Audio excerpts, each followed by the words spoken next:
Donald ট্রাম্পের ৫১তম অঙ্গরাজ্য মন্তব্যের পর ফ্লোরিডায় ভ্রমণ কমিয়েছেন কানাডার বাসিন্দারা। এমনটাই দাবি করেছেন ফ্লোরিডার কংগ্রেসম্যান জেরার্ড মস্কোভিটস। আসলে কি তাই?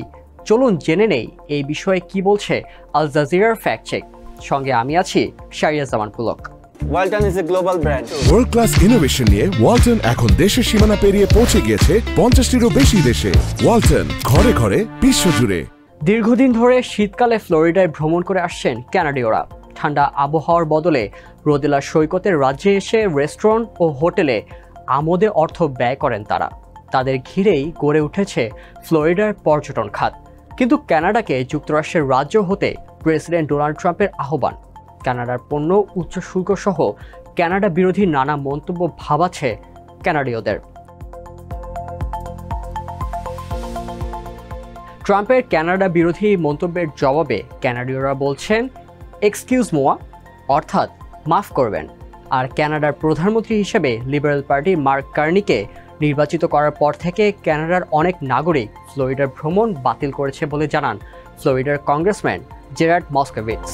১ মে সিএনএনের ওলফ ব্লিটজারের সঙ্গে এক সাক্ষাৎকারে ডেমোক্রেট কংগ্রেসম্যান জেরার্ড মস্কোভিটস দাবি করেন পরিসংখ্যান অনুযায়ী কানাডার বাসিন্দাদের ফ্লোরিডার ভ্রমণ কমেছে অন্তত ৮০%। তবে মস্কোভিটসের টিমকে যখন এ বিষয়ে প্রশ্ন করা হয় তখন তার মুখপাত্র ক্রিস্টোফার বোম্যান জানান তিনি ২ এপ্রিলের WPTV রিপোর্টের তথ্যে উল্লেখ করেছেন, যেখানে বলা হয়েছিল ২০২৫ সালের এপ্রিল মাসে কানাডা থেকে ফ্লোরিডায় এয়ারলাইন রিজার্ভেশন ২০২৪ সালের এপ্রিলের তুলনায় ৭৬% কম। রিপোর্টটি বিমান সংক্রান্ত তথ্য বিশ্লেষণ প্রতিষ্ঠান OAG বরাত দিয়েছিল। তারা বলেছে US কানাডা রুটে এপ্রিলের বুকিং ২০২৪ সালের তুলনায় ৭৫.৭% কম। তবে ফ্লোরিডা বিশেষ কোনো সংখ্যা দেয়নি। OAG জানিয়েছে এই হ্রাসের অর্থ হলো সম্ভবত বাণিজ্য বিরোধ নিয়ে অনিশ্চয়তার কারণে ভ্রমণকারীরা বুকিংয়ে দেরি করছে। কিছু অন্যান্য উৎসের তথ্য বিশ্লেষণেও দেখা গেছে ফ্লোরিডায় কানাডা পর্যটকের সংখ্যা কমেছে। তবে মস্কোভিটস যে ৮০% বলেছেন তা সত্য নয়। ভিজিট ফ্লোরিডা অনুসারে ২০২৪ সালে বিমানযোগে ২.১ মিলিয়ন এবং সড়ক পথে ১.১ মিলিয়ন কানাডীয় ফ্লোরিডা ভ্রমণ করেছিলেন। ভিজিট ফ্লোরিডা অনুযায়ী ১৫ মের আগে ২০২৫ সালে প্রথম প্রান্তিকের তথ্য আসবে না।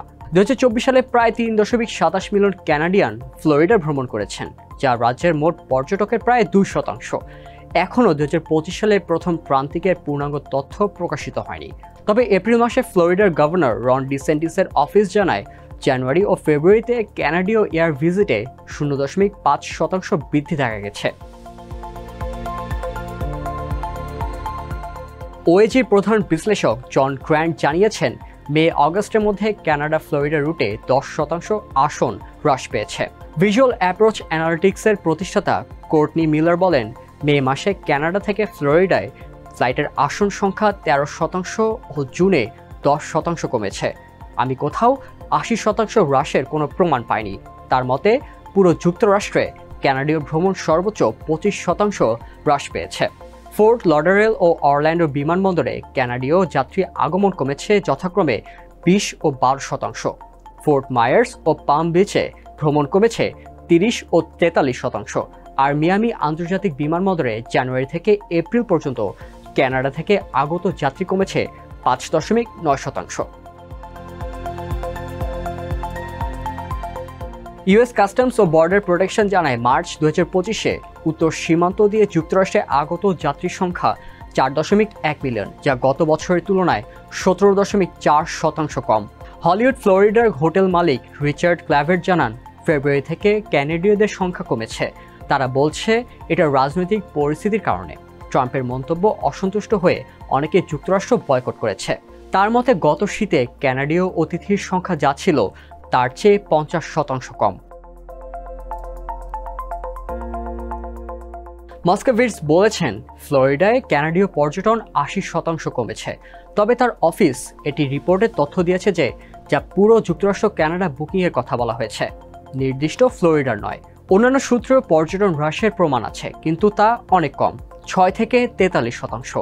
এই বক্তব্য কিছুটা সত্যতা থাকলেও তা গুরুত্বপূর্ণ প্রেক্ষাপট উপেক্ষা করে বিভ্রান্তিকর চিত্র তুলে ধরে।